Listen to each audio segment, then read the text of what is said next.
gotta wake up early in the morning. Très bien. Et pour cette dernière partie, eh bien, on va tout simplement interroger notre deuxième invité. Il s'agit de Monsieur Pape Abdoulaye Ndiaye. Je rappelle que c'est le président de l'association Lumière aux enfants. Le projet, c'est Filles en or. Il s'agit de dénicher la fille en or du Sénégal, tout simplement. Mais tout d'abord, présentez-nous, monsieur Ndiaye, votre structure Lumière aux enfants. Et déjà, ce nom-là, pourquoi? Qu'est-ce que vous voulez traduire à travers une telle appellation? Voilà, la clarté, la connaissance aussi, parce que notre association a été créée en 2013. Et depuis là, on a eu à créer le projet Alerbaï Santé, qui est un projet qui vise à sensibiliser les enfants de la rue par rapport aux maladies. On a eu aussi à créer le projet Handicapable, qui est un projet sur l'éducation inclusive. Comment faire intégrer les enfants handicapés dans le système éducatif sénégalais.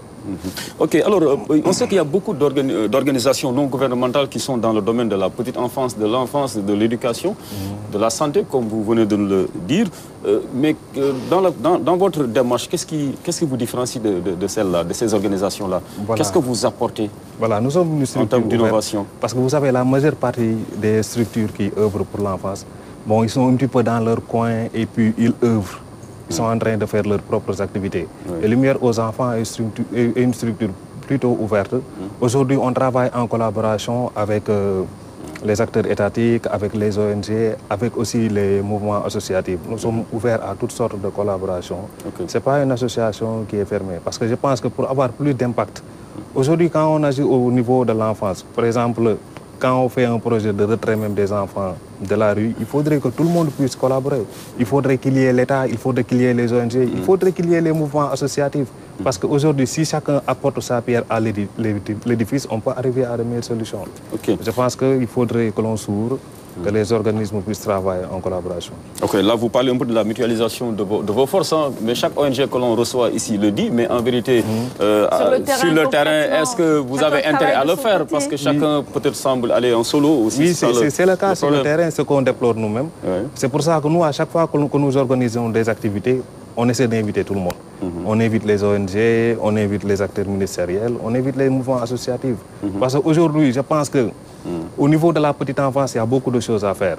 Et je pense qu'il n'y a pas une seule structure seulement qui peut faire ça. Il n'y a pas seulement l'État qui peut faire ça, il n'y a pas seulement les ONG qui peuvent faire ça. Il n'y a pas seulement les mouvements associatifs, mais on doit tous collaborer pour pouvoir au moins réussir nos projets. Et aujourd'hui, vous allez donc lancer l'un de vos projets, en tout cas votre projet phare pour ce qui concerne cette année-ci. Voilà, la fille en or. Voilà, donc vous inscrivez déjà les garçons. Ça, c'est pas bien, moi je tiens à vous le dire. Alors que vous êtes censé être là pour tous les enfants du Sénégal, mais vous avez choisi juste les filles, la fille en or. Pourquoi la fille? Elle sera couverte d'or? Oui, couverte d'or, oui. Mais bon, aujourd'hui nous lançons le projet Filles en or, qui est un projet de lutte contre les maltraitances que subissent les filles, comme le viol, l'excision et le mariage précoce. Et c'est un programme de sensibilisation, parce qu'au niveau... Concernant ces fléaux-là, il faut éveiller, je pense, les consciences. Il faut éveiller les consciences, échanger avec les gens pour qu'au moins qu'on puisse éradiquer tout cela.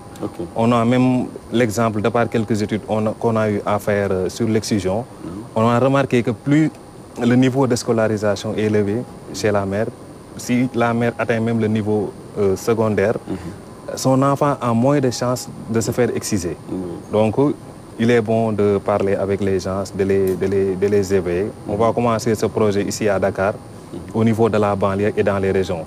Parce que nous savons, il y a des cas ici à Dakar, mais les cas sont beaucoup plus récurrents au niveau des régions. Au niveau de la Basse-Casamance, de Kolda, on prévoit même de faire des activités là-bas pour qu'ensemble qu'on puisse réussir à éradiquer ces fléaux. En tout cas, vous êtes bien ambitieux, mais en fait, un tel projet nécessite forcément des fonds, un soutien financier. À ce niveau, Lumière aux enfants parvient-elle à avoir des partenaires sur l'international qui pourraient peut-être l'aider un peu à concrétiser ces projets, comme la fille en or? Oui, bon, présentement, nous faisons nos activités sous fonds propres, mais il est bon d'avoir des collaborateurs, il est bon d'avoir des partenaires. En tout cas, nous sommes ouverts. Pour tous ceux qui veulent œuvrer dans le domaine de l'enfance, et particulièrement dans ce projet-là, Filles en or, bon, on invite tout le monde. Ils peuvent venir, on va travailler ensemble pour qu'au moins qu'on puisse avoir filles et des futures mamans en or. Et l'un de vos premiers on note partenaires, également les ONG sur votre plateforme, non? Non, pas encore. Pas encore. Mais bientôt. Il faut faire ça aussi, oui. Binta, sur je l'engagement disais, contre l'excision. par rapport à votre façon de travailler avec les régions du sud, de l'est surtout, parce que vous n'êtes pas sans savoir que les violences basées sur le genre, c'est un phénomène très à prendre au sérieux à Sédhiou, à Kolda et dans la région de Tamba et de Kédougou. Qu'est-ce qui est en train d'être fait? Est-ce que vous travaillez avec la Direction générale de l'action sociale? Oui, on travaille avec la Direction de l'action sociale, avec aussi l'Association des femmes juristes. Parce qu'aujourd'hui même, on a une activité à l'IAM et il y a l'Association des femmes juristes qui seront là-bas. Et puis, bon, on est en train de travailler ensemble. Concernant aussi les régions de Kolda, de la Basse-Casamance, on a prévu de partir là-bas au mois de mai et au mois de juin pour faire des sensibilisations là-bas. Parce que le taux est trop élevé là-bas. C'est vraiment trop élevé. Ok. Alors, Abdoulaye, par rapport au programme d'aujourd'hui, donc l'accent sera mis carrément sur ce projet. Oui, voilà, la fille en or. La fille en or. Bon, ce sera la synthèse donc, du programme d'aujourd'hui. Voilà, ce sera à l'IAM à 15h. On va faire une sensibilisation sur les différents thèmes là, le viol, l'excision et le mariage précoce. Déjà, on invite tout le monde. Nous-mêmes, nous sommes des étudiants de l'IAM. C'est pour ça qu'on a choisi le lieu là-bas pour pouvoir faire l'activité. Et ce sera l'occasion d'inviter tous les acteurs ministériels, les ONG, les mouvements associatifs. On les invite à venir, comme ça, ensemble, on va faire la sensibilisation. C'est très bien. Moi, je salue votre engagement. Vous êtes étudiant et en même temps, vous faites bien à la société. J'aimerais savoir, par rapport à vos interventions, est-ce que vous intervenez uniquement dans les écoles? Parce que ce que je constate, c'est qu'il y a une couche très importante qui est souvent mise à côté. Ce sont les enfants qui sont déscolarisés ou bien il y a des enfants qui ont été confiés à des parents qui n'ont pas accès à l'école. Et très souvent, ce sont des enfants très vulnérables concernant la violence, même domestique. Dans les maisons, ces filles-là peuvent subir beaucoup de violences, mais vous, des ONG comme vous, ne partez pas jusque dans ces concessions pour faire de la sensibilisation. La majeure partie des actions que l'on entend se déroulent dans les écoles et là-bas, le cadre est déjà très propice pour que les enfants puissent être sensibilisés, aussi bien par le corps enseignant ou bien par les parents qui généralement sont conscients, mais il y a d'autres qui sont carrément exclus. Est-ce que vous les indexez dans vos actions? Parce qu'il n'y a pas seulement les élèves qui sont là-bas, il y a aussi, parce que nous invitons toute la population. Aujourd'hui, quand on a, par exemple, une activité dans un secteur, on invite toute la population. On entre même dans les maisons, on leur dit il faut venir. On doit faire une activité sur ça, sur ça, sur ça. Cela vous intéresse, ça intéresse vos enfants. Il faut vous déplacer, il faut venir suivre l'événement. Et généralement, les gens viennent. Les gens viennent dans nos événements. Et la majeure partie ne sont même pas de l'école. Je vais lire le commentaire de Samba Guissé. Il dit « Il est grand temps que les ONG osent réfléchir sur le garçon, pour ne pas dire l'enfant tout court. L'or est un produit chimique, certes précieux, mais pour mieux l'apprécier, il faut une réaction. Donc, deux éléments de la nature ou deux éléments de nature différentes. Donc, fille en or et garçon en or. C'est Alioune Badarakan qui influence nos téléspectateurs en général. Bon, non, ça vient d'arriver. Ça vient d'arriver. C'est après. On a 2 minutes avant la fin de ce magazine. Pas s'arrêter seulement à IAM. Non, ils sortent, ils vont aller dans les régions et tout ça. Il faut vraiment sortir et aller apporter l'information là où ça va servir. C'est un besoin. C'est vrai que les régions médicales y travaillent, mais il faut aussi que la communauté elle-même porte le combat. Oui, c'est important, absolument. Ramatoulaye, on va terminer. On a 2 minutes avant la fin du magazine. Le programme, c'est cet après-midi à 16h à l'IAM pour le lancement du projet La Fille en Or. On invite tout le monde. Voilà. Félicitations et voilà. Bon je voulais entendre Ramatoulaye sur le sujet de la plateforme Noteco.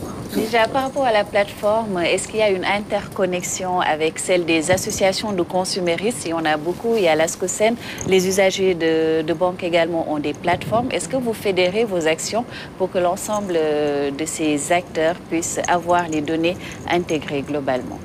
Voilà, on est dans ce processus. On a déjà signé un partenariat avec ASCOSEN, M. Momardao, qui nous a accompagnés dès le début avec ses conseils et ses recommandations. On est aussi en contact avec les autres associations et on est dans ce même processus de créé un protocole pour pouvoir porter la voix du client le plus haut possible, que la voix du client ait un impact au niveau de ces entreprises-là, un impact positif comme négatif, dépendamment de l'avis qui a été émis par le client, et que derrière, ces entreprises puissent savoir ce que les gens pensent et qu'ils fassent les correctifs nécessaires pour améliorer leur performance. Par contre, il y a également un risque. En général, les gens qui font des avis, ce sont que des personnes frustrées, très souvent. Donc, est-ce que le jeu n'est pas biaisé dès le départ quand on sait que peut-être il y a une bonne partie de personnes qui sont satisfaites des services, qui ne s'expriment pas? Si on se base uniquement sur un échantillon de personnes frustrées, est-ce qu'on peut avoir une meilleure évaluation? Une meilleure évaluation. En termes de statistiques, il y a un certain nombre de données qu'on doit atteindre pour pouvoir faire des interprétations. Donc, on ne va pas se baser sur 5, 10 commentaires pour dire que voici ce que pensent vos clients, ce ne serait pas pertinent. Donc, on attend d'avoir un certain nombre de commentaires pour pouvoir communiquer avec les entreprises, leur dire que voilà, il y a, disons, par exemple, 1000 personnes qui ont noté, et sur ces 1000 personnes, il y a 700 qui ont dit que le service client n'est pas bon.